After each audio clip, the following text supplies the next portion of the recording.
Championship Sunday is less than 4 days from now. We got a fun one to talk about, but first we got to get into some of the head coaching hires because the first true domino to fall was from the man to my right, whose team, the New York Football Giants, that's right, the officially hiring of John Harbaugh as head coach of the New York Football Giants. And I want to give my 2 cents on it first. I like the move just for the senses of everything else, but just, hey, they're just saying, hey, we're not messing around. We know now it's no longer about, building a foundation, building a culture. It's more about, we want to get back to relevance. We want to be a good team because I've been saying this for a while. And for as much as, look, like everyone knows I have my biases against the team, but I have a reason for that. Mm-hmm. But it's simply put that I know that they're one of the franchises that when they are good, it's better for the league. Big media market, OG franchise. It's like that. Like I say the same thing, like them, the Bears, the Cowboys. I'll even throw New England in there, the Steelers, Eagles, franchises that have been around for so long that like the NFL knows that, hey, when they're good, it's great TV. It's just great marketing. It's just large. It's one of those things that like, and I salute the fact that, you know what, Mara, I know there's John Mara. I don't know what Chris Mara's exact job is. I just know his name's come up a bunch in this whole cycle. But between him, John, Chris, and then also Steve Tisch, they said, hey, we want our guy. We don't want to do the cutesy first-year head coach. We want the guy with experience. And I really give them their flowers for that. Absolutely. I mean, what a much-needed move for the sake of stability for this franchise that has been floundering ever since they let Tom Coughlin go after the 2015 season. The Giants have had no identity as a team. They turned into the Jets. They turned into the Browns. They turned into the Raiders. They turned into an annual sad sack franchise that would just destroy careers, right? I mean, I was sick of seeing it. And honestly, like, especially growing up as a New York sports fan, Giants and Yankees, as a kid in the mid 2000s, where you're growing up in the middle of the Yankees dynasties, right? And then right when I started following football is Eli Manning wins 2 Super Bowls. There's an expectation of success when it comes to rooting for teams in the New York market, right? So I'm really just glad that I feel like with this move, it says that we want to be winners again. I mean, John Mara, like, bless his heart. I mean, this guy is battling cancer and he still, went through hell and back. I mean, this guy missed a chemo appointment to make sure that they could get this done, and I had forgotten about that until that photo of the two of them posted, and I was like, what happened to him? And then I completely, like, I'm not even trying to be rude, but like, I completely, like, he just looked like he really ballooned up, and I was like, what happened? I'm like, oh, right. I completely forgot he was undergoing that. Right. Yep. So, he's been going through that all season. And I was kind of starting to lose hope again. I mean, I had lost hope. I really, when we had that parade of injuries this year, and then I could see how they were like, it was just one scapegoat after another as we're getting rid of Dayball, then getting rid of Shane Bowen, but then Shane stays on, and I'm like, what is the plan here? This guy has no track record of success to fall back on. But then you go into this Harbaugh hire, which you're kind of replacing Shane without replacing Shane, because the Giants came out and said that they would not have made the changes that they did to the reporting structure if it was any other coach. Harbaugh comes in, and now they change the entire way they have, the head coach do business, typically with him reporting directly into John Mara, which obviously signals that he's going to have significant influence and power here in terms of, building out this roster. And that intro press conference, it's just like, it really just puts you at ease. Like, in walks a confident guy who's been there, done that. I mean, John Harbaugh has arguably the most impressive track record of any coach in the NFL over the last couple of decades. This is a guy who, when he was with the Ravens, 18 seasons, he went to the playoffs in 12 of them. Not only did he go to the playoffs in 12 of them, in 9 of those seasons, they won at least one playoff game. And this is through a Joe Flacco offense and a Lamar Jackson offense who couldn't be more different from each other. So the fact that when they did the changeover quarterback, they could have easily said, we're gonna start over, turn over a new leaf, and go, new coach. he stuck around for, several years of Lamar Jackson, right? So this is a guy who, coming in to work with Jackson Dart, it fills me with a lot of confidence that he understands the value of a mobile quarterback that, can run. Like, Jackson Dart is 100% a runner. A lot of people have expressed concern about the style and, like putting his body in harm's way. But the thing is that I think that there is a happy medium that they should be able to unlock where he can use his legs and not him put himself at risk of, serious injury. And I think, bringing a guy like Harbaugh, who's worked with the best running quarterback in the NFL in Lamar Jackson for so many years, is, a match made in heaven. And I've always kind of admired the Ravens from afar, organizationally, just with their track record of success, being a tough physical team. I feel like it's the demeanor that our defense badly needs. I feel like next year, now the talent can show up. We know that we have the bodies up front in terms of, the pass rush and everything, but you wouldn't know it from watching the team this year because the defense was kind of a sieve at times, especially against the run. We really, we did a horrible job stopping the run this year. I feel like, you put in a Harbaugh system, somebody who's coached, big, mean, tough, physical Ravens defenses for the last 15 or so years. All of a sudden that talent is going to show up and we can become a feared defense once again. So there's so many things to like here. I feel like, does it make us instant, favorites or anything? No, of course not. But do we have the opportunity to return to relevancy and competitiveness? Absolutely. So that's the big thing there where you highlighted it. Because, look, obviously we're going to get into what's going on this weekend in the NFL. Obviously, there's a lot of stuff because it's a very similar situation to one of the 4 teams and even 2 of the 8 teams that were playing this past weekend. But the big picture way I look at it is like, hey, you're building something that's to be sustained successfully. Because when you look at the whole NFC as a whole, I know they had down years, but I'm not ready to write off the Lions and the Vikings. So there's 4 teams in that division that could easily be good. The South, I know it's the punching bag, but like you can kind of see there's pieces to every one. Not Tennessee. Tampa's the only one I'm kind of worried about just because going into next year, I look at the Buccaneers and I say, where are you and what is your identity? Because Atlanta's clearly trying to establish that, bringing in Matt Ryan and Kevin Stefanski. New Orleans is seemingly like, hey, we had a couple bad years. We're coming back. And then Carolina's like, hey, they're here. They had a really good showing in the playoffs. Yeah. And then the West is the West. The West, you basically have 3 juggernauts, and then you have one Doofy the Clown. It's like the meme with if there were, instead of 3 dragons, there are 4 dragons, right? No, it's the army lined up and the guys in the clown suit. It's basically like you have Rams, Seahawks, 49ers, Cardinals. And then we get to your division, the NFC East, the division that until this year, there's been a winner.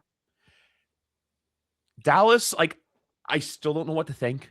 I still don't know. I'm interested to see with a full season with, a competent-ish defense and whatever they do on offense.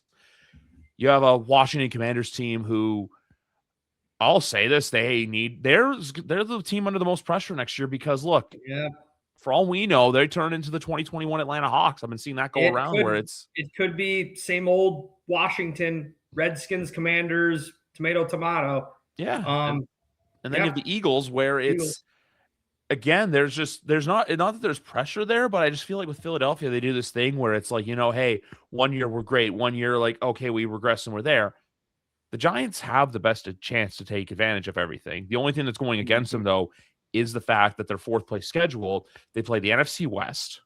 They play, I believe it's the AFC South. And then their 3 games are the Browns, the Lions, and I think the Cardinals. So I think it's going to be, because that's the Cardinals, it would have to be somebody else because you'd be double dipping there. If they play the NFC West, they have to play a different. Lions, Saints, Browns. That's the 3 teams that they have to play, which is weird to say that the Lions did finish in last place, huh? The Vikings got that tiebreaker? Because the Vikings won. The Vikings won Week 18. The Lions lost Week 18. So that's a shame. Shame for us. But here's the thing now, though. You have the Lions, you have the Saints, you have the Giants, who, if one of those 3 teams all of a sudden reemerge and they're playing great, I just want to know, and look, I'm not trying to get into my team, but we will get into my team. Obviously, they're playing this weekend. A more challenging schedule. Yep. how does the fourth place wins really benefit, and how does the fourth place wins say there? And I'll say this, you play who's in front of you, but the fact that, you know what, even this weekend, you have two teams who had similar schedule sets. One team struggled against a lot of those teams, while one team knew their job at hand and took victory. That's what I want to see from a team like the Giants. You know, hey, if it turns out that, like, you know, like how I said, you're playing the Cardinals, you're playing the Browns, you're playing the Saints, three teams who could very well still play at crossroads in 2026. You're playing those three teams. You go out there and say, hey, we've got something going. We're rocking and rolling. We're good. You go out there and put just, you know, pure leather, just nothing else. But my only concern for the Giants for 2026 on the defense doesn't concern me. I will say this, linebacker play, secondary play, because I got to see in that Patriots game, little, you know, like needs some work. Defensive line's not a problem. I will still say this, Brian Burns is probably one of the most underrated defensive linemen this year. He quietly. Oh yeah, he was phenomenal. Quietly had, I think, 15 or 16 sacks on the year. He did. Yes, he absolutely did. And Abdul Carter actually had a pretty strong finish to the season. It seemed like he responded well to being called out for the falling asleep in the meetings. You thought that was going to be a problem, but it seemed like there was accountability there. He wasn't watching Corn? Yeah, that too. Yeah. That was I know it's a meme. It's a really weird thing where I'm like, there's absolutely no way that happened. Well, yeah, because then he'd be watching it for like the acting, right? But yeah, so I actually will add this to the defense. We've got a lot of work to do in terms of rebuilding the secondary, because I think we're a mess at corner right now. You know, Paulson Adebo wasn't. You know, we traded for him and we're paying him. He didn't play that great last year, and we got nobody behind him. Deonte Banks is officially a bust, officially a lost cause. He will probably be off this team sooner rather than. I wouldn't be surprised if they just cut him out, right?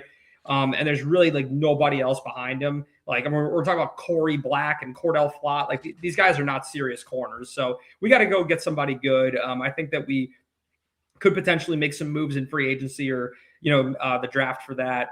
But that's definitely the biggest hole in this team is the secondary, needing some extra bodies back there. But yeah, up front, I'm not too concerned. I think that interior O-line, we could definitely give some guys looks. Wide receiver is going to be interesting because Wan'Dale Robinson is going to be a free agent. And if I'm the Giants, I wouldn't bring him back. I think that he's asking too much money. Yeah, let him go, man. We can't be paying, like, especially if you're the Giants, if you're in a position to potentially draft a Carnell Tate or a Jordan Tyson and you have Malik Neighbors on your roster, how in the world could you pay Wan'Dale 15 who may not be healthy going into the year as well?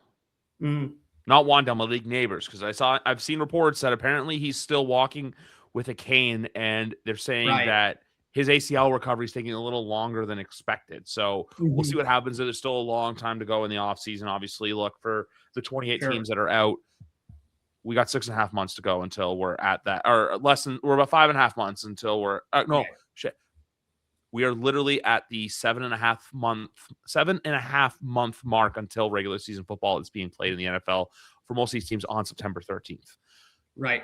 The big thing, though, I want to say with the Giants, so is that wide receiver position. That's what they should be doing in this draft. Is I think you have your left tackle. I think you need to solidify the other spots, because that's the thing. I've been seeing Giants. I saw some Giants accounts going like, you know, hey, we're the Patriots for 2026. I'm just like, okay. But the one thing I want to say with that is they got great with free agency. They hit home runs on most of their free agents. And you got day one contributors in rounds on days 1 of the draft, day 2 of the draft, and day 3 of the draft. I need to see the Giants have that. You know, they go out, they get the free agents. They go out there, they hit on their draft prospects. Because that's the thing. The NFL is a sport unlike any other where you could draft a guy round 5, round 6. He's playing. It's not often that you draft someone during a Taco Bell quesarito commercial and they turn into an MVP player who could rather be at home racing horses in his native Serbia. For those of you who don't know what I'm talking about, it's Nikola Jokic. But yeah, that's just the point I wanted to make with the receiver play. Is just, look, the Darius Slayton contract wasn't overpay. Malik Neighbors, we don't know what's there, but we know he has a superstar potential. I think if you're Wan'Dale Robinson, you let him walk. And then even, you know what, drafts, if you want to take someone day 1, take another one day 3. You know, the wide receiver's position you can double dip at, because sometimes more than not, it's the day 3 guy who ends up being the key cog in the system. I think tight end's also another. I think tight end's position as well. They've been lacking since What was the last great Giants tight end? Jeremy Shockey?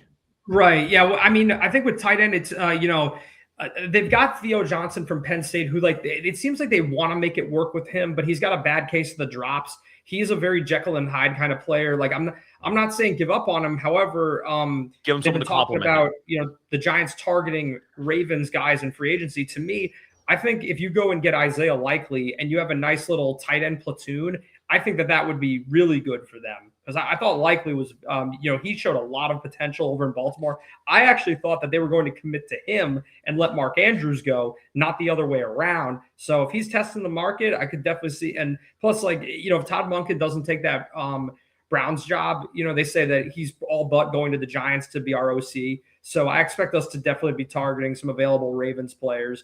Tyler Linderbaum is another name that's been mentioned. Because I heard from my buddy's a big Ravens fan. He was telling me that they declined the 5th-year option so that they could tag him for cheaper. If that does not happen and he tests the open market, then I definitely think we're going to make a play for him. So Tyler Linderbaum is going into his 5th season. He's a 2022 draft pick. I remember hearing that all along, because Kyle Hamilton's 5th-year option was picked up. Tyler Linderbaum's wasn't, but there was something to do with the numbers, where the numbers were significantly cheaper on the franchise tag or not picking up the option versus picking up the option. He's also a top 3 center in the NFL. I see it really hard that the Ravens would let him walk. He's a name I've suggested. That's one where the rumor mill says one thing, but then it's like the common sense take is they probably don't want to lose him. Especially in that same draft class when they took Daniel Falele, who Ravens fans cannot stand, playing, I believe it's right guard. So they need to keep that unit together. But even for the Giants too, like if you look at the Ravens offensive line, Andrew Voorhees, I think, was a day 2 or day 3 pick. Roger Rosengarten was a day 2 or day 3 pick. I really like you mentioning Isaiah Likely, because obviously, look, there was all the memes about it's very likely he's going to be a free agent come this year after the Mark Andrews extension kicked in as well. A pretty solid indicator, hey, he's probably gone. The only other piece I would get, and this is just based off experience, I think, and look, Nunez Roches is good, but I do think a younger complement piece to Dexter Lawrence. Like even if you bring in Nunez Roches on a swing replacement, he's a swing defensive tackle. I think if you get another big guy day 2 or like sometime in day 2 to complement Dexter Lawrence, because let's say the edges are set. The Kayvon Thibodeau situation is interesting just because of how do I say this in the best terms? Just based off like, hey, what are you going to pay him, considering you're going to have Abdul Carter in a few years to pay? Right. You have Brian Burns on the book. So I'm still always wondering, where does that one go? But they really have a chance to show, like, hey, even this year, like if I'm looking at the Giants, they were what, 4-13 this year? Yes. Yep. If you take 4-13 and parlay it into 8-9, I don't think any Giant fan's going to be upset. I don't. You can talk me off this if you want. With wait for the schedule, all this stuff to say it, but just looking ahead at what they can do, if you sneak some wins there that you're not supposed to get, and hey, you're a team that's like barking for a wild card spot, but you barely miss out. I don't think anyone's going to be totally upset with Giants. Well, you want to see, you want to see progress. I mean, I think that, I think that 8 wins would, it's a big leap forward. I do think that there is an expectation of success for sure coming in, though. If everybody, because if guys stay healthy and this team is, if Harbaugh is as advertised and he's able to, get these guys, into a winning formula, much like he did with his Ravens teams over the years, then I think that they're looking at threatening for a playoff spot. I think that they're capable of doing it. We're going to have to see how this offseason comes together, because to your point earlier, I do think that the NFC East the gap is narrowing big. It's no longer the Eagles and everybody else. The Eagles are heading in the wrong direction. It's not enough to say that they are no longer the favorites, but I think that this is a team that it looked like the locker room was falling apart toward the end of the year. It looked like, this is a coach that, how strong is his connection to these players? How much is that message really resonating? Especially, they've just got rid of their offensive coordinator, and this isn't really a job that a lot of people are lining up to interview for. And you also got A.J. Brown, who's probably going to get traded away. After all the drama with him, I would be very surprised if the Eagles did not move him. So now you're losing your best receiver, and your offensive line their offensive line. Guys were in and out of that lineup all year long. They were having issues. The run blocking was super inconsistent. Saquon had a few big games, but was nowhere near what he was the year before. There's enough talent there to, I mean, I'm not like going to write them off, be like, oh, the Eagles suck, but they are no longer runaway favorites. And the Giants whooped them pretty easily when they were at full strength this year. So I take that back. They didn't even have Malik Neighbors in that game. And so then you look at the Cowboys. I think the Cowboys, I think that they showed some potential this year. I think the Quinn and Williams trade was actually really good for them. The only thing is, are they bringing back George Pickens or not? If they don't, he kind of elevated that offense big time this year. I think that he showed a lot this year, and he probably wants to get paid like a super duper star. And if you're the Cowboys, you got big money for Lamb, you got big money for Dak. Are you willing to do that for a third guy on your offense and not address your defense any further? I don't know. So again, they're definitely like, a team that can cause fits, but inconsistent. Commanders, Jaden Daniels injury. How does he bounce back from that? And we know the defense is a sieve. There's question marks on every team. Definitely the Giants being one of them. It's very possible that it's a dogfight division. So the Eagles are still going to find a way to figure it out.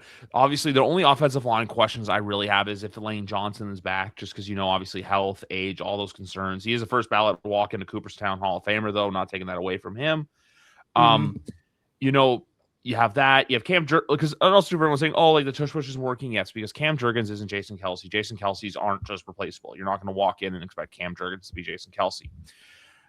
AJ Brown, yeah, I feel like there's the thing that I found to be so great about, what the Steelers did with Mike Tomlin, what the Patriots did with Bill Belichick is the fact that all their little BS stuff never got out, none of that stuff ever. It was all just, dust in the wind. You didn't think anything of it, and it just kind of went by the wayside. Philadelphia managed to let a lot of stuff get out of the building, and I feel like it's going to end. It's just going to end with A.J. Brown getting traded. I don't think they're going to get what they want for him, but we'll see. And they're one of those football teams that will always still be competitive. They're always going to be that in the mix. Sure. Yeah, of course. And then Dallas, look, like I said earlier, they have the offense, they have the defense, they have a defense. Their offense, look, I think there's a world where either Pickens walks or they pay Pickens and they trade CeeDee Lamb, because remember, they gave Amari Cooper $100 million and they traded him nothing. Is that the right move for them, though? No, but here's the thing, though. I think a team's going to call and give them an offer that Jerry can't refuse, For Lamb, huh? Yeah, it's the Family Guy meme. You could, a boat's a boat, but the mystery box could be anything. CeeDee Lamb is CeeDee Lamb. Yeah. But, we don't know what this is, because if you've committed all this money to CeeDee Lamb already and you're tying more money up to 3 players on the offense, you're just further handicapping yourself for the future. So, and then Washington, like I said, too, look, they brought in David Blau as OC. I don't know what's going on with defensive coordinator. I still do think that if they don't turn around, Dan Quinn will be gone from DC, just because there's a raised level. Even though this year went terribly and they were injured, there's still a raised level of expectation in your rookie season. You got to the NFC Championship game, and it's not like, I think that if you get 1 year, you get a 1 year mulligan in this league of, okay, there were injuries, a little bit of sympathy for you. Let's see if you can right the ship.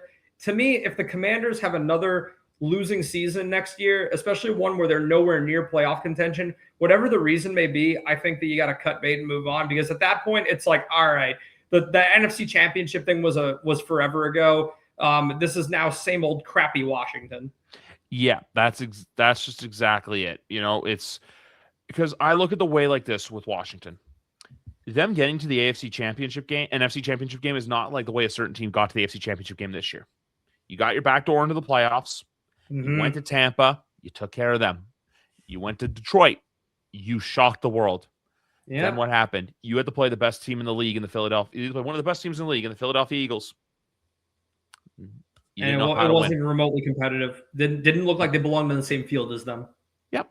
So that's where I'm saying it now, like where it's like, hey, through all that, you raised expectations. Meanwhile, with a team like, like how this year, a Seattle, a Denver, a New England, 3 of the final 4 that are remaining. At the beginning of the season, no one thought any of those 3 were going to be in playing football this weekend. I leave LA out of it because even though LA's path, like same thing, little unconventional, they got the 5th seed. There was a sense of LA's LA's supposed to be in the mix. I was a team where I was always like, hey, you're going to watch out for them. Washington, though, it's a little bit different to where then this year they drastically declined. That does nothing but basically enamor your future to where, I would also consider like more Detroit's the team getting a mulligan this year, just because obviously they were very hurt at the end of last season. I think Detroit. Because to me, like I was surprised, but like when I was like, oh wow, they went up with last place, huh, and not Minnesota. Because if you look at like equal records, like I think of the Lions as being head and shoulders above Minnesota, just because the Vikings quarterback situation is such a disaster. Like to me, the Lions, I mean, they still put together a decent season, right? A decent season. 9-8 is not the worst in the world. They played a very tough division, had injuries. And they came out on the short end of games against other good teams, and that's just gonna happen sometimes.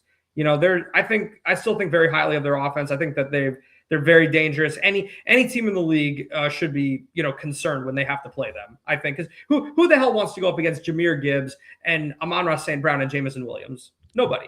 Do you want to know something that's probably going to make you sad? Did you know that the Carolina Panthers had a point differential of -69? Yeah, I mean, I believe it. I mean, you want to talk about a team backdooring their way into the playoffs? Like the Giants were only 11 points below them at -58. Sure. Yeah. And do you want to know the even funnier stat with all this? How the Minnesota and Detroit? Minnesota had a +11 point differential. The Lions were a +68. There you go. It's right there. So, yeah, that's it with there where it's when they say any given Sunday in any given game, that's literally what they mean. Like, because even I'm looking at the Commanders too. It's like the same thing. You look at some of their losses this year, like how, 1 week, hey, you're in tough with the Dolphins, you're in tough with the Broncos, but then Seattle whoops your butt. The Lions whoop your butt. The Vikings whoop your butt. I'm looking at some other games. Let's see some other games for them. They win a nail breaker against Chicago. They get crucified by Dallas. Their only really big wins of the year was against Vegas, the Giants. And yeah, those are their biggest margins of victory of the year were against those two teams right there. So it's kind of telling you something. Meanwhile, with the Giants, there's a lot of games where it's like, the game against Dallas, week 2, 40-37. Yep. The Bronco game, week 7, the Niner game, week 9, the Bears game, week 10, the Packers game, week 11, the Lions game, week 12, the Vikings game, week 16. There's all these games with the Giants where they remind me a lot of the 2022 Indianapolis Colts, where it's just a lot of these one-score games don't go your way, and you kind of break down and crumble under pressure. Obviously, look, there's all the blown leads and stuff like that, which led to Dayball's firing. Apparently he wanted to be like Merrill wanted to fire him after that Chicago. He was fired after Chicago, after Denver.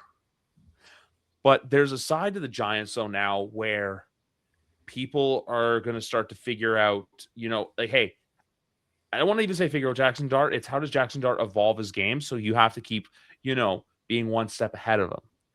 Yeah. Cam Scadaboo's a guy that, like, sure, he's a bit of a psychopath and a football player, but,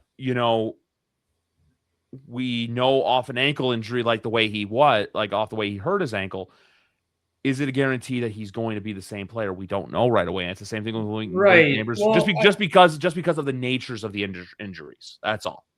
Sure, right, and it's a fair point. It's a fair point to make. I think that with Scadaboo, what's great is that Tyrone Tracy played very well. Again, much like he did in 2024. So I think that the Giants are rolling into this season looking like. They're ready to do a platoon at running back. And I think that that's the way most of the league has gone. Because Scadaboo, as much as I enjoy watching him, I think that most people would agree that, that's not a dominant, RB1. I mean, that's not a bell cow back necessarily. Like, I don't think I need to see Cam Scadaboo getting the ball 25 times a game as much as he wants it.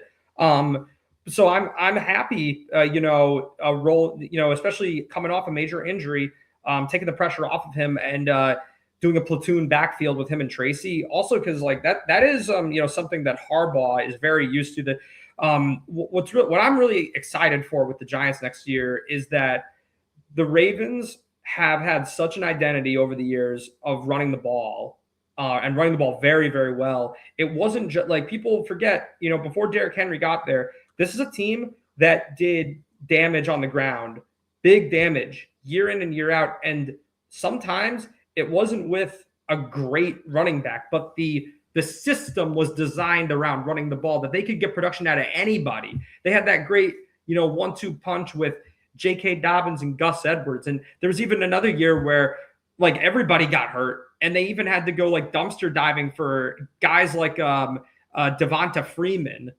And they're still having decent games because the team was so conditioned to setting up the running game. So that's what I'm really looking forward to. You've got two quality running backs in there. Even if neither one of them is an A, I can handle two Bs and a mobile quarterback that can run too. I feel like the whole can be greater than the sum of the parts in some ways. That's, just it's like I go back to. It's not this coming year for the Giants. Like, hey, if this time next year we're talking about them in the NFC Championship game because all went right and they won the games they were supposed to, hats off to them. I'm just saying, like, a lot of teams, because like when you look at the head coaching cycle this year, it's wild to think that a third of them are, the jobs are available. We even just really got into the John Harbaugh-ism more of it. We got more into just the general, hey, the direction of where the Giants can go.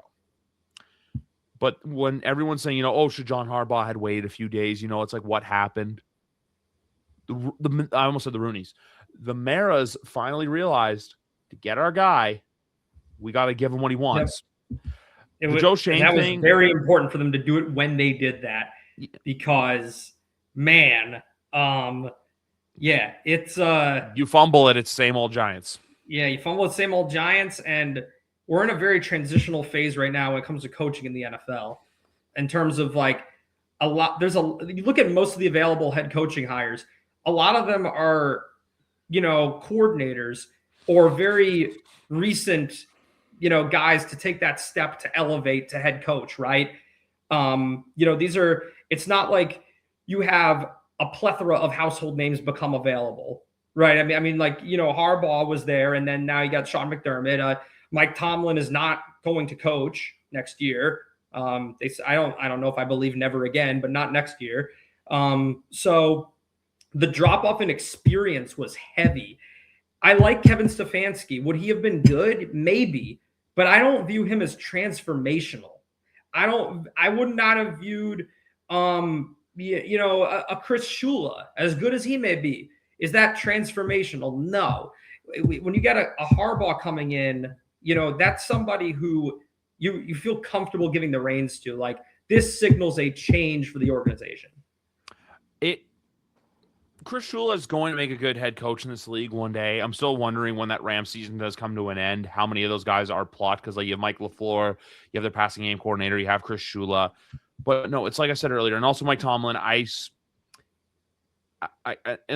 really think with him, I think there is a TV network that's going to be out there. I just wonder if he'll be in the booth or if he'll be on a panel.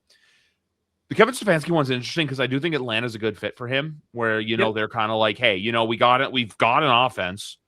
We've got one of the best running backs in the league. We got a great tight end who we'll see if he's there next year. We've got a great wide receiver in Drake London. It's all just now about putting the pieces together of cohesion, because with Terry Fontenot and Raheem Morris, they wrote their term papers, the day they drafted Michael Penix, and had to go to Arthur Blank and say, hey, this is why we did this. Brian Flores, I don't know if you saw it, by the way, did sign an extension with the Minnesota Vikings.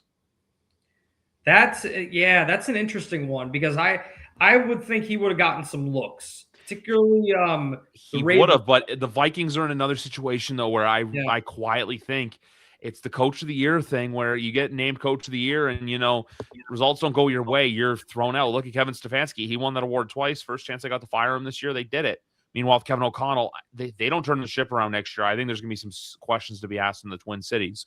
Obviously, right. Yeah, obviously, it's not the biggest story going on in Minnesota right now, but this is not that kind of podcast. But the biggest thing with just the NFL landscape overall now is just we've seen some of the dominoes fall. We've seen Robert Saleh now go to the Titans. We've seen Jeff Hafley take the Packers job, which it's kind of weird to think that out of the 4 coaches hired so far, only one's a first-timer. But it's now going to be interesting to see what do the teams that remain do? Because a lot of the teams remaining outside of obviously the biggest fishes, which is Buffalo and Baltimore, and to an extent Pittsburgh. But for me, I'm most interested to see, what does Vegas do? What does Arizona do? What does Cleveland do? The jobs that are probably the shitty seconds, where it's just like, who wants to go there? There's not like 2026 really is, I don't want to say a write-off year, but it's like a very transitional year of just soul-searching identity crisis for those teams. That's what I feel about those teams. And then you got, like I said, Jeff Hafley, Miami, like they're obviously going to be in a rebuild this year. We all know that. Miami's probably going to be like a little bit of growing pains, just figuring out, hey, what are we going to be? Well, not what are we are in 2 to 3 years, which is what the Giants did. That's why, like the Giants, they know John Harbaugh is not going to be there for 20 years. He'll be in his 80s if he does that. I don't think a coach has ever coached that long. I think that they're trying to get a solid, maybe I think a solid 10 years out of him.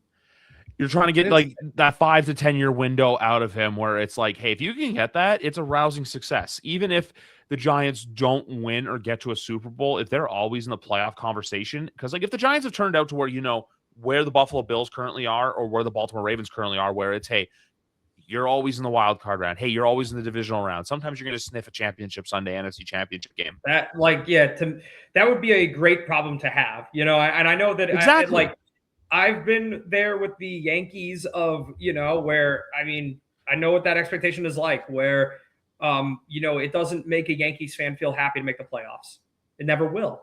But the Giants, get me there first, and then I can start complaining about it after give me a couple wild card chokes, and then I'll start whining about that. But until I'm happy to be there next year. Yeah, that's just the thing though. Like if you can get to that point that where like we have that problem in like 3 to 5 years where it's like, hey, we've paid Jackson Dart, we've paid Cannon, we've paid Malik, we're ready to go, but we can't get over that hump. It's a good problem to have to where then, hey, then you reset the cycle because we know even by then we don't know what's the ownership state. And I'm not saying anything bad, but obviously like we know what John Mara is going through right now. We don't know, what even.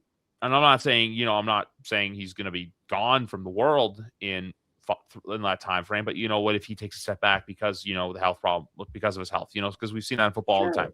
Guys prioritize yourself over your team. Like, I don't know what the succession plan is because obviously it was Wellington Mara, then it's John Mara. It's kind of like with your Yankees, it was George running the show. Yep. Hal's running the show. Obviously, look, there's a bit of a near 20-year drought there, but it's the simple fact of the Giants just setting themselves up to be successful, and John Harbaugh now saying, hey, I want to bring in this guy to be DC, which would be kind of funny if he brought Wink back in. I want to bring in this special teams guy. I want to bring in this guy to run the offense, whether that's Todd Monken, whether that's someone else, whether there's someone in Baltimore running that. It's just one of those things where how do we possibly make this work? And, because like I said, too, I don't know how many primetime games the Giants are going to get, but I definitely think they're going to get a couple games that are like, I think they'll probably get at least one Sunday night football game early in the year. And then just because of how they finished last year, you kind of put that team early on. And then if they do better, hey, you get another one towards the end of the year. You get a flex opportunity. I think it's just those, there's some games on the schedule where it's like, say if you play like a Rams or a Seahawks, I don't think they can roll over and die. I think they have to have good showings in those games. Because even if you lose, but it's strongly competitive and you look like you belonged out there, that's what I think a winning formula for this team in 2026 is as of right now. It's not about, hey, we have to go and be the Patriots were last year, the Commanders were 2 years ago. No. Right. If we get there, great. I think a lot of it's going to be like, again, how this offseason comes together. Because, I'm just thinking out loud here, but if the Giants are walking into next year, and let's say that they have a free agency haul that includes Isaiah Likely and Alec Pierce, right? And then in the draft, you go and you get a Carnell Tate or a Jordan Tyson. If that's and you bring back Malik Neighbors and the running backs and Dart's good and everything. If you're fielding an offense of that caliber, then there is just innately going to be an expectation to perform at a high level. Like I think any team would look at, that kind of a core and think, yeah, we expect to be good. We're not rebuilding. We're here to make noise. So, and we know that the talent is there on defense to, I think to dominate up front. So, yeah, I mean, again, like I mean, to your point, yes, no, don't feel like you have to go and be the world beaters immediately, but I mean, I feel like I just want to see some, positive energy out of these guys. And like, when they beat the Eagles in prime time and Jackson Dart took the podium and he was like, man, like, a lot of people like, kind of have been down in the dumps over this franchise, but like, we got winners in this locker room. Like I'm here to turn this thing around. Like, let's go. And it's like, you get these new players that come in and it's like, yeah, they're wearing jerseys that have been beleaguered for some time, but these guys, but these Giants, they're coming in, thinking like anything's possible. Like, to me, that's how you start to build that winning culture. That's exactly it. That's it. Lay the foundations for a solid future. Brick by brick, piece by piece, frame by frame. That's all they got to do. Now that we've done that for almost 45 minutes, we got a couple of football games to talk about this weekend. It's Championship Sunday, where we have the first game of the weekend being the Denver Broncos hosting the New England Patriots, who enter this game as a 5.5-point favorite. I don't need to say anything about this game, but the only thing I will say about this game, and I have a hot take, and I think that this Bronco defense is better than the Texans defense is. I think the Texans have a great front, but we saw it on Sunday. I think the Broncos unit as a whole is better than what the Texans have. And I think the biggest keys to this game is which running game gets going more, because we've seen the Patriots defensive line completely neutralize running backs the last couple weeks. But the Patriots defensive line hasn't seen an offensive line like this. This is one of the best offensive lines in the league. They got a bunch of cornbread, big old boys from the Midwest. They have a Notre Dame, Wisconsin, Iowa offensive line of just beefy farm boys who are ready just to maul people. So I really think this is going to come down to the trenches in the running game, because I think you're also going to see two underrated storyline for this game. You're going to see great cornerback play because you have Patrick Surtain on one team and you have Christian Gonzalez on another team. Depoy last year in Pat Surtain and last year second team All-Pro in Christian Gonzalez. Yeah, I mean, it's some situation that the Patriots have found themselves in with these playoff matchups.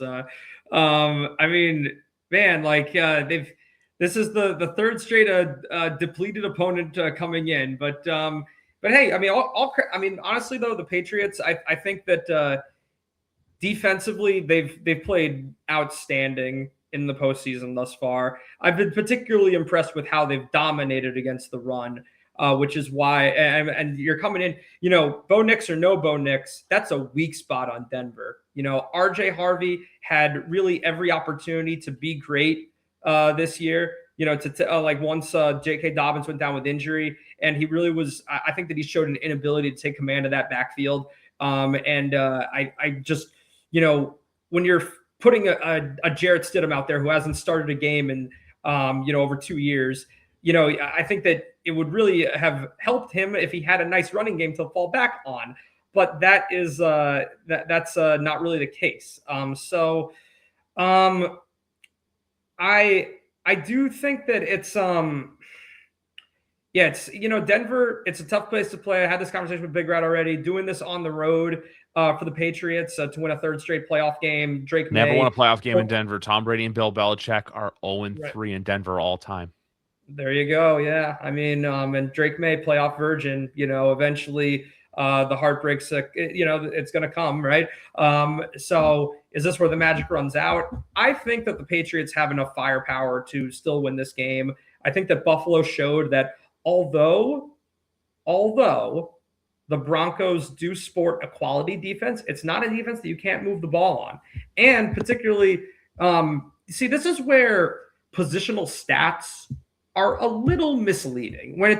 I always take with a grain of salt when analysts will say, "Oh, this team ranks X against this position."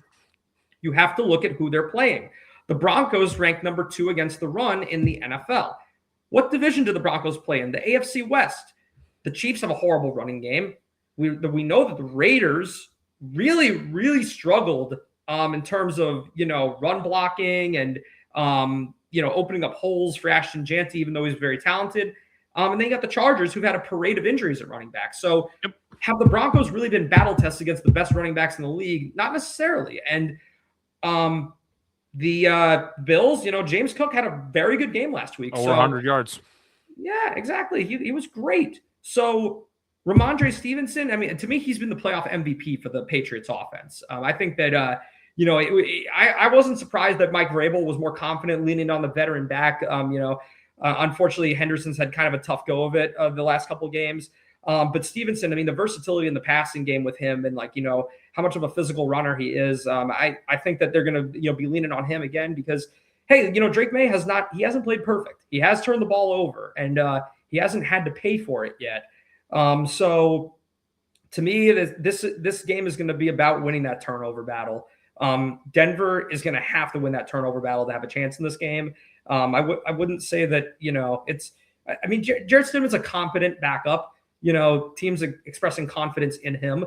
So it's not going to be a walk in the park by any means. I do like the Patriots to win here. I think that this is I don't want to jinx you guys, but I think that I got you winning by about 10. I think that you got a slim lead going into the fourth quarter, and then you get that final touchdown to pull away.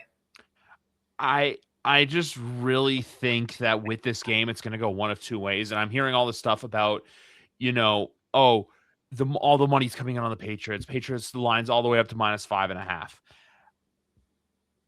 I really think that there's a world where it's a close kept game, but here's my fun fact of the day. And I shared this last week, so I have to find it. Did you know when Drake May is -3 or more point favorite, he is now 12-0 straight up, and he is 10-2 against the spread? Huh.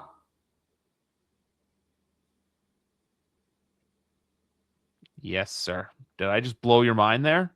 Wow. Well, everybody loves the Patriots, don't they?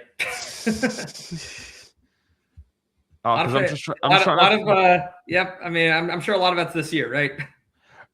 Yeah, most of the favorites because last year they were there. You guys are getting back. I told you earlier. I think that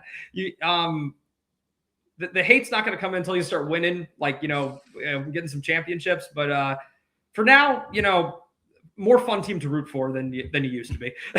So, fun fact of this weekend too. By the way, the two of the teams playing in the AFC and NFC championships are 13-5 covering the spread. 13-5-1 is one of them. New England is 13-5-1 covering the spread. Seattle is 13-5.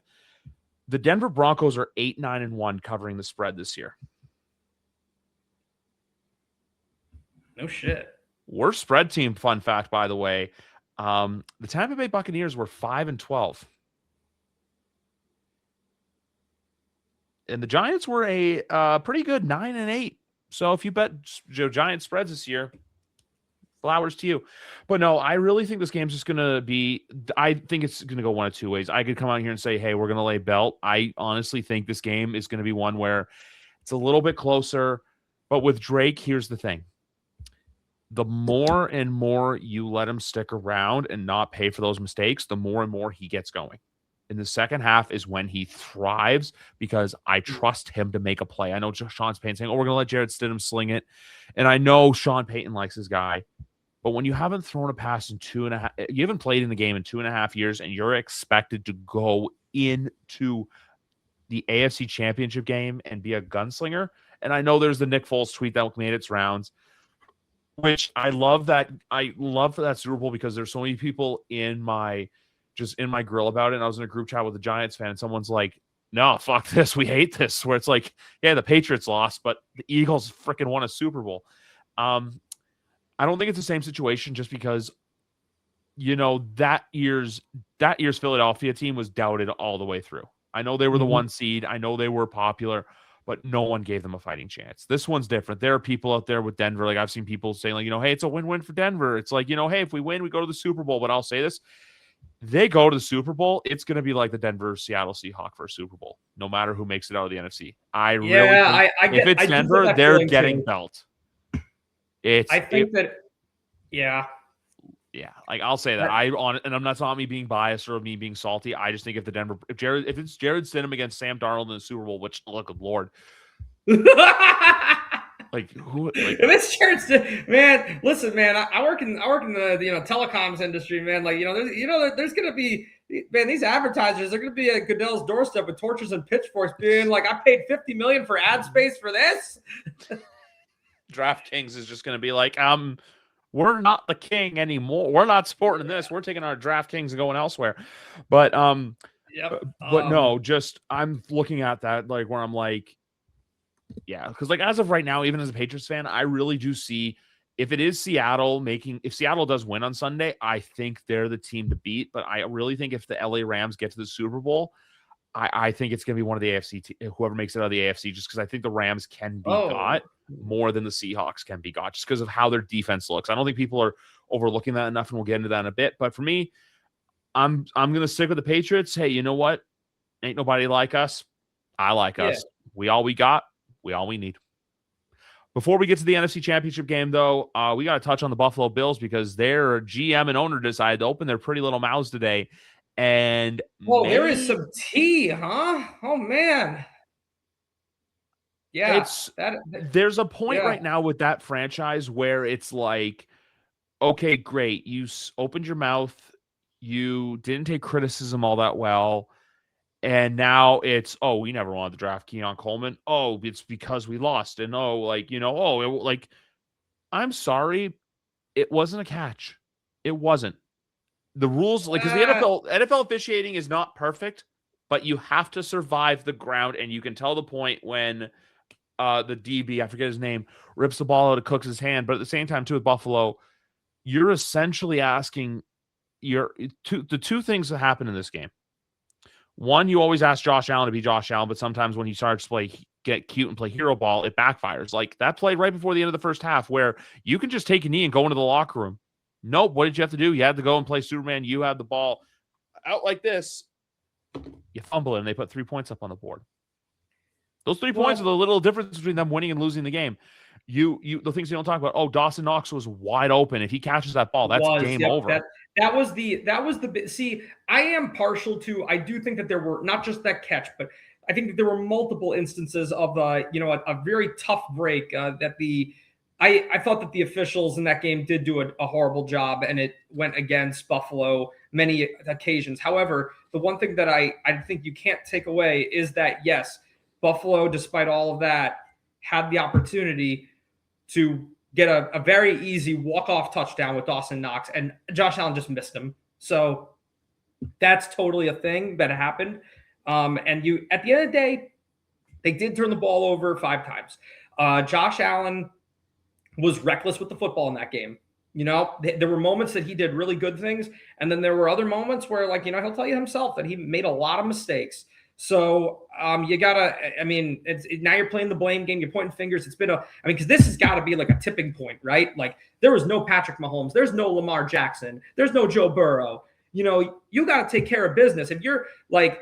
This was definitely Buffalo's time. They weren't the number 1 seed or anything, but they're coming in as the most experienced playoff team with the best quarterback. Some would say the best quarterback in the NFL.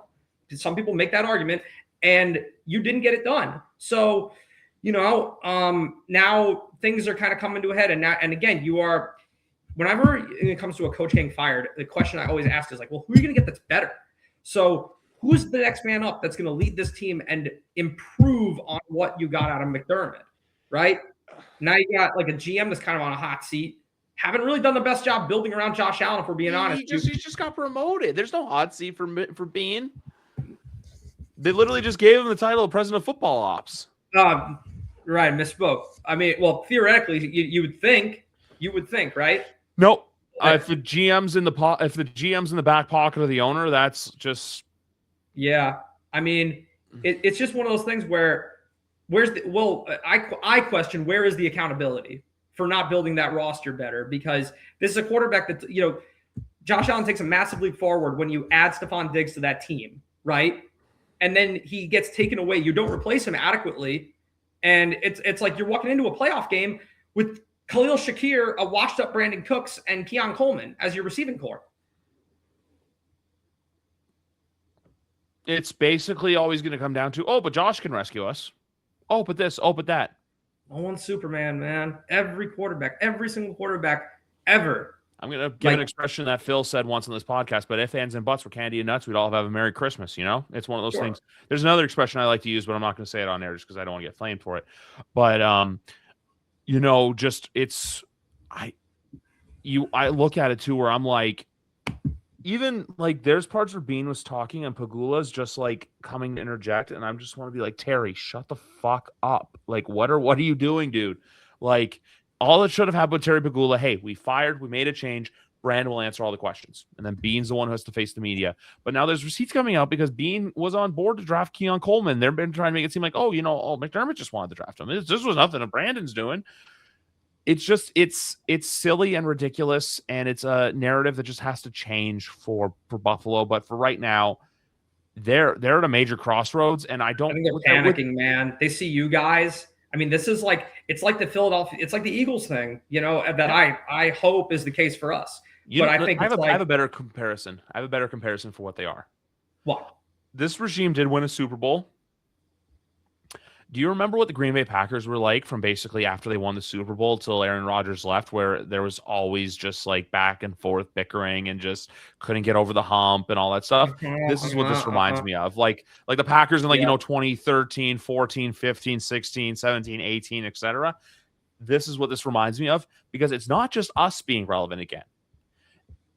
Next year, you're going to have Baltimore to worry about. You're going to have Pittsburgh to worry about. You're going to have potentially Cincinnati to worry about. Jacksonville, who went toe-to-toe with you in the playoffs. Houston, potentially the Colts. Maybe, you're going to have the Patriots back there. The Broncos, the Chargers. Hell, there's one team I haven't even mentioned yet who's the boogeyman in all this, where basically you prayed for their downfall, and guess where it led them? Back to me. You wish for the Chiefs to go away. Guess what? Thanos in his 6 Super Bowl rings looking for number 7 decided to come back. Yep. And I know he's coming off a torn ACL. Right. I think that we spoke this into existence. This is now we're gonna get the Patriots dynasty again. If they can win I gotta give you credit though. I really do. If Drake can win 1 or 2 and just be remotely competitive for like the next 10 to 15 years, that's all I asked for. Yeah. Just be a team that's always in the mix. Yeah. I really have admired what the Patriots have accomplished this year. I think that, honestly, I've seen a lot of the team this year. I think that the offense is a lot of fun to watch. And I think that, it's a very selfless team. I feel like everybody eats, and there's so much room for growth with a lot of these young players. I think that, like, Kayshon Boutte, man, he's made some flashy plays, but I think that he can be even more than that. I mean, any wide receiver that comes out of LSU, I think, can be developed into a real superstar. And, Diggs has been the reliable vet. Demaro Douglas, obviously big playability. Hunter Henry, good hands. And then obviously Henderson, as he continues to get more trust, as the years go on. I think that they're set up for, very well for the next several years. That's it. That's all we ask. And then you got an NFC Championship game. It should be a banger. We hope. This is the fun one. The Seattle Seahawks hosting the Los Angeles Rams. 46.5 points is the over-under. My big question for you, do we go over or do we go under? Because last week, this number was the same. And thanks to 2 field goals by the San Francisco 49ers, the over hit. So thanks, Niners. 46.5 is the I'm going to say that this goes over. I think that the Rams are going to be more in their element. I think that this is a better team than people give them credit for. And they, yes, the offense was stagnated. Matt Stafford did not look great throwing in 0-degree weather. This is a team that plays in a dome in LA, and they had to go play in 0-degree weather in Chicago. But they still won, and they won in a very out of character way for them. And that's a sign of a good team. a team that can win a game when the things that they normally excel at aren't working for them. And I think that they're going in against a familiar opponent. So they need Matt Stafford has to get right. And now he's facing a team where Puka Nacua had the best game of his career against them when they played last, in that Thursday night craziness, right? Where Sam Darnold, stepped up to the plate, got him to that come from behind win in overtime, was 38-37. Are we going to see a repeat of that? Not necessarily. But I do think that there's going to be points here. I think that Puka's going to eat, especially with, Devontae Adams wasn't playing in that game. So now you got, somebody to potentially take eyes off of him, right? And, JSN, they didn't really need a lot from him. We'll see how Sam Darnold is feeling, right? We'll see if his, if his oblique is better, with the extra week to rest up, and he can start spraying it to JSN like we saw all throughout the regular season. Then hopefully this game ends up being a lot of fun, because I think that the Patriots and Broncos is going to kind of be a sluggish defensive affair. I'm going to lean Seahawks. I'm going to just because that defense, at the end of the day, I do trust that defense to make plays more so than the Rams. I do think that the Rams are going to give them hell, though. I think that there's going to be points. I think that their offense is going to be cooking. But ultimately, oddly enough, Sam Darnold will emerge as the quarterback that makes the less amount of mistakes in order to reach his very first Super Bowl. Did you know that Matthew Stafford, as a betting favorite, is 5-0 all time in the playoffs? Huh. The Rams are currently, it's 1.5, 2.5, depends on the market. I use TunyBet, one of the proud betting partners of Griff. Just me and my thing. It's a sports book I love to use up here. They give me a lot of free press time. The other thing, too, is, did you know that since 2003, 14 domed teams have played in an outdoor playoff game on the road under 30 degrees? They are now 3-11 with the Rams win at Soldier Field on Sunday night. For the game Sunday in Seattle, Seattle is going to be, drum roll for those at home, a very nice at kickoff Sunday around 43 degrees and partly sunny, which there you go. Comfortable. Is comfortable. Yep. Very comfortable. Also, I'll say this too for everybody wanting to know, the Denver Broncos. The Denver Broncos should be thankful this game is in Denver, because New England's going through I think they're going through a really bad snowstorm. The Patriots practice inside today. It's a whole thing. Also, I'm just going through.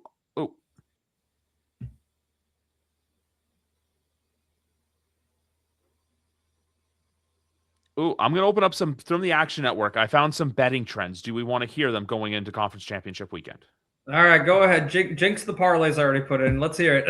I bet on shit. So my bet. I hit one good parlay this past weekend. On Sunday, I parlayed Patriots -3.5 with Bears +4.5. So Chicago, thank you. As soon as I turn the ball over, I'm like, just kick a field goal. I cover the spread, and I'm happy.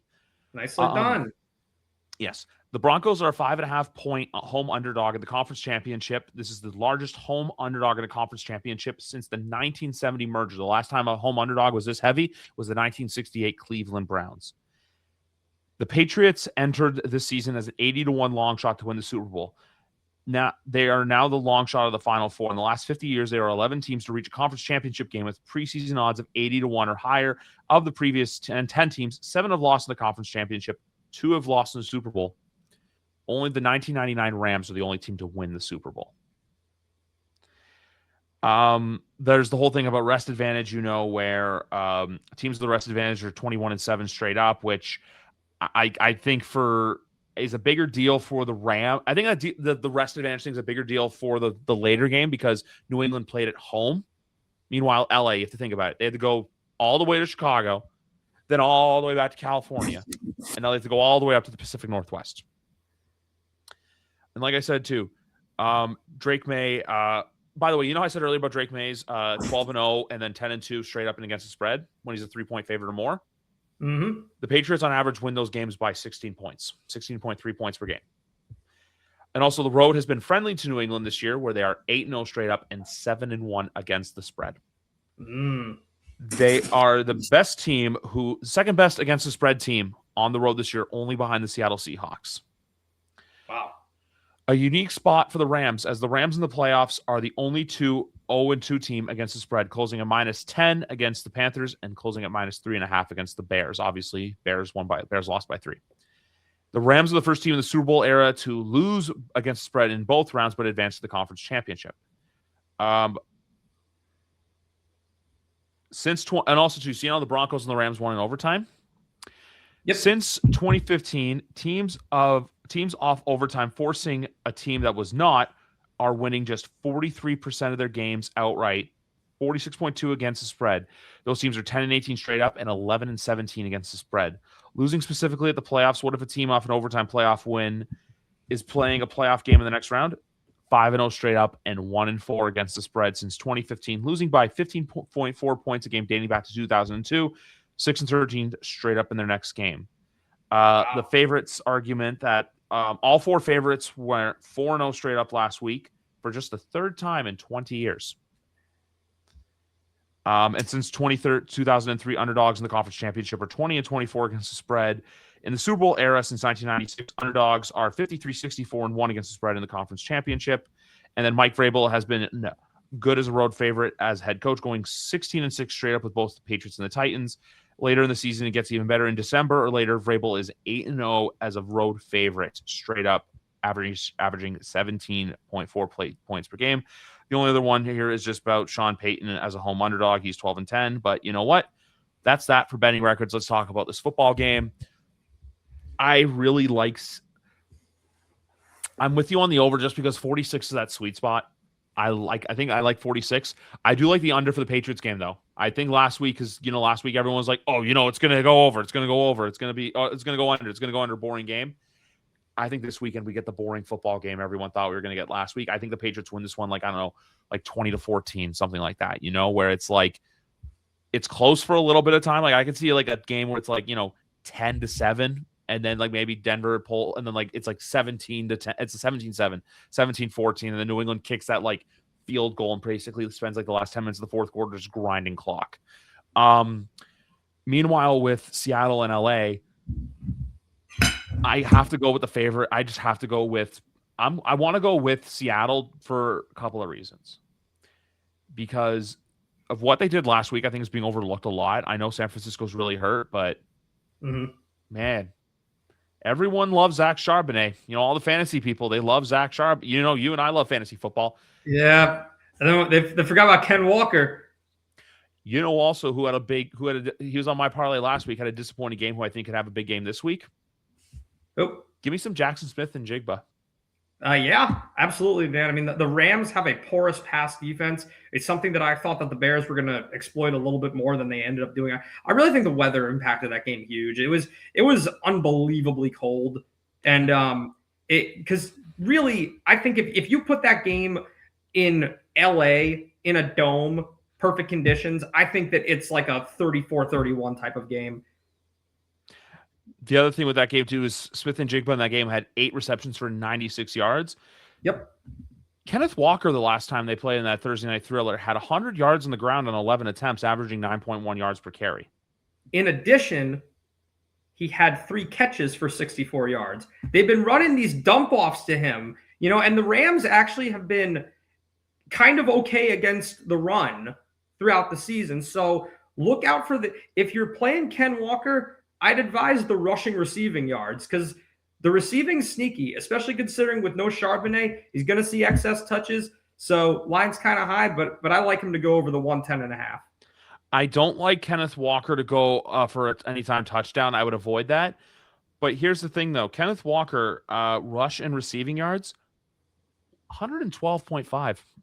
Oh, they raised it. I would take that.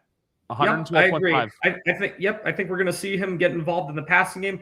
Wouldn't surprise me, because the thing is, when he does get the passes, he tends to break one. His receiving prop's been kind of free on a number of occasions this year. I could totally see him getting around 40 range through the air, even if he only ends up with 70 or so on the ground. I feel like the script is probably going to be pass heavy. For that reason, I also like Kyren Williams rushing receiving yards. They've set his line extremely low. Last I saw was 70.5, and he cleared that on the ground alone last week. Can I also fancy you in an A.J. Barner anytime touchdown at plus 195? Possible. Colby Parkinson revenge touchdown. Let me see what that is at. Colby Parkinson revenge touchdown plus 320. Or if you want to get really crazy again, like last. Oh, I got one that could get crazy. What about Tyler Higbee at plus 550? Screw him. He cost me my play by 3 yards last week. I had a great one last weekend, though. I know we ripped the Buffalo Bills. I had a Dalton Kincaid at plus 300 last Saturday. Very nice. I hit him in the first, the wild card round. He was part of a national tight end day play I put together with it was Kincaid, Goddard, and Hunter Henry. Shout out to Danny for also cashing on Hunter Henry. Also for rushing yards, one thing to look at for Sunday's game as well. Drake May's line is only at 30.5 yards for rushing. Yeah, I see him clearing that. Feel like, they're going to force the scrambling. Josh Allen went over that number. Yep, Josh Allen, I believe, had their most rushes. That wasn't anyone named James Cook. But no, just with this game too, like, you know how I was talking about, like, hey, LA's 0-2 against the spread? Playing games like that are going to, like, I'll be honest with you, that Carolina game, I'm just like, I don't see LA winning because they kind of just squeaked it out when they had to. But I'm like, you kind of played down to the level of your competition last Sunday. Yeah, they showed they can play in the weather. I just think Seattle's just built. I think the way they're built, the way they're constructed, it's just like a perfect symphony all coming together at once. And for LA, it's just one of those ones where you're kind of waiting for the clock to strike midnight on their season. You know, that's the vibe I get. And then with New England and Denver, I think, look, these two teams are basically, and I'm going to say this, even with Jared Stidham at quarterback, I don't think the drop-off from Stidham to Nix is going to be anything crazy just because Bo Nix is more of a game manager where it's kind of like, hey, just don't screw up and we're going to be fine. Meanwhile, Drake May, it's the same sort of thing, but also, too, Drake May can go out there and get you a win. I know Bo Nix is in game-winning drives, but if you look at teams like I said, too, the fact that they've escaped by like the Jets, the Giants, the Commanders by the skin of their teeth. And also, here's the other fun one, too. They went 0-2 against the spread against the Las Vegas Raiders. Say what you want about the Patriots losing the Raiders. The Patriots lost to the Raiders in September, week 1. A lot of goofy stuff happens that week 1. Right. They lost. Well, one of them was a Vegas phone call, and that stupid the penalty that forced Vegas to kick a field goal to win by to cover the 7.5. Yeah, the that 10-7, I believe it was Thursday that was night in game. Denver. That was one of the worst primetime football games that these eyes have seen in quite some time. And that includes your Patriots-Chargers wild card game just a couple weeks ago. But that Thursday night game was awful. I hosted for Thursday. I had a few dudes who came by every single Thursday throughout the season, some of them coming from as much as an hour away. Like, as that was winding down, I was like, man, I warned you, and I feel bad. Like, does anyone want gas money? Like, I would have. Oh man, terrible. But yeah, I mean, funky stuff happens in those divisional games. The funny thing about Jared Silberkleit, I will say, Marvin Mims, I guess, is the hot hand as far as their receivers go, and you'd have to think a backup quarterback, extra reps with second team guys, familiarity, chemistry, maybe that carries over. Maybe so. But I'm looking at right now, like, who Denver's played this year. Like, they beat Jake Browning, Justin Fields, Jackson Dart, the Cowboys before they got anything going. Geno Smith, they had that close one with the Texans. The Chiefs, but obviously the Chiefs were kind of yucky. They had the Commanders, one that went to overtime. The Vegas, and then the game on Christmas night against Chris Oladukin, where you were supposed to blow them out of the water, and what'd you do? You let them hang around. So the way I look at this game is just simple. Also, too, by the way, Drake May over passing touchdowns has hit in 5 of his last 10 games. So if you want to do Drake May over 1.5 passing touchdowns, you can do that as well. Just the way I look at both games is just, I think we're headed towards that Patriots-Seahawk rematch. And it's nice because there's no parallels to what happened in 2014. The 1-yard line. That's going to be a story because obviously it's one of the most infamous plays in the history of the Super Bowl. But I really think we're headed towards one of those games. And you're going to see, I still feel like no matter who wins the Super Bowl out of these 4 teams, we could even get Seahawks and Rams, or even Seahawks and Broncos, or Patriots and Rams, or Patriots and Seahawks. There's going to be a great story to be told because you're either getting the birth of a new era in New England with Vrabel and May. Yep. You're getting what really is like a comeback story with Sean Payton, getting his second Super Bowl, getting this Broncos team that, like, this, if you want to call them scrappy, getting there with a quarterback injury. You have a Seahawk team who's kind of I don't want to say band of misfits, but they're just kind of like a perfect symphony that's all kind of come together just to like band as one. You have an LA Rams team where you're looking to get Matt Stafford that second elusive Super Bowl ring, and the Rams kind of establishing themselves as one of the better just franchises of the 2020s. Where Don't forget Davante Adams finally winning a Super Bowl. That too. See, you have a lot of stories in there as well. A lot of good stories. I will say that Stephon Diggs finally winning a Super Bowl potentially. There's no one really on the Broncos where it's like, hey, they need to win it. Yeah. But even too, like a guy like Sam Darnold, who was a cast off and a wash away from the New York Jets, goes to Seattle, and gets it done. Or Matt Stafford getting a second with Davante Adams, and like the Rams establishing themselves as like these bad guys, even though around here it's always FLA, and that's for other sport reasons, not football reasons. I don't think I need to say who I'm referring to. But I just really think I just hope we get 2 great games on Sunday, and then before you know it, we're going to be here talking about the offseason. Absolutely. I mean, I will, to evaluate the possible Super Bowl matchups real quick. I am hoping that it's Rams versus Patriots, because I think that is far and away the most exciting Super Bowl matchup that we could get out of these 4. I am going to roll with the NFC winner, no matter what happens in either game. That's the Rams were actually my Super Bowl pick dating back to November. I'm reverting on them now. I feel like the way that Seattle defense is playing, I feel like they're going to pull it together, but I will definitely be rooting on the Rams, and I hope that they make it. I think that if it does wind up being them versus the Patriots, we would see a very, exciting, quarterback duel. I feel like, the defenses are, I feel like soft enough in the secondary to where, like, we would see some cool stuff materialize. There would probably be some back and forth there. Seahawks Patriots, I think, is a gigantic mismatch for the Pats. I feel like that would wind up, like you said, possibly like that Seahawks and Broncos Super Bowl from back in the day, where Drake May could get humbled by a really tough defense, and it could end up just being a mismatch. And then Broncos versus either one of these teams, I just think, if they do pull it out, it's going to be just ugly and unexciting. Yeah. If it's Broncos versus either team, it's going to be like 38-6. If it's Patriots versus Rams, if it's Patriots Rams, it's going to be like 38-35 or something crazy. That's what I'm saying. Like, and also, and there's good history there, right? It's a rematch. It's technically a trilogy bout if you think about it, because 2001 to Brady's first, Brady's last Super Bowl. And Drake, and you guys have some making up to do after that awful 13-3 disaster class last time around. Which you see though, that game was like defensively, like that was just a defensive masterclass. It's kind of like when a UFC fight you're excited for it turns out to be a 5-round slugfest and it's just really boring. But like mixed martial arts fans are like, no, bro, that was sick. You see all the grappling they're doing, and I'm like, I don't care. I just want to see someone get punched in the face. Sure. That's what that game was. When you're like, why are they knocking each other out? And it's like, oh, because they grappled for 25 minutes. That's what that Super Bowl 53 was. Yeah. No, Super Bowl 50, meanwhile. I'll never forget. I was only a few months into my job when I started. Around that Super Bowl. So this is my first office Super Bowl pool, right? Yeah. And I had 3-3, and it turned out that missed field goal near the end, right? There was a missed field goal near the end of that game, right? No, there wasn't. No, the Patriots made a field. So the Patriots were up 3-0, and then I think it was like 3-3. Patriots got the go-ahead touchdown, and then they kicked a field goal with like no time left. But there was the infamous plays of the Stephon Gilmore interception and Jason McCourty running down Brandon Cooks in that game. Okay. There was an almost in that game that would have cashed the box for somebody who was significant levels above me.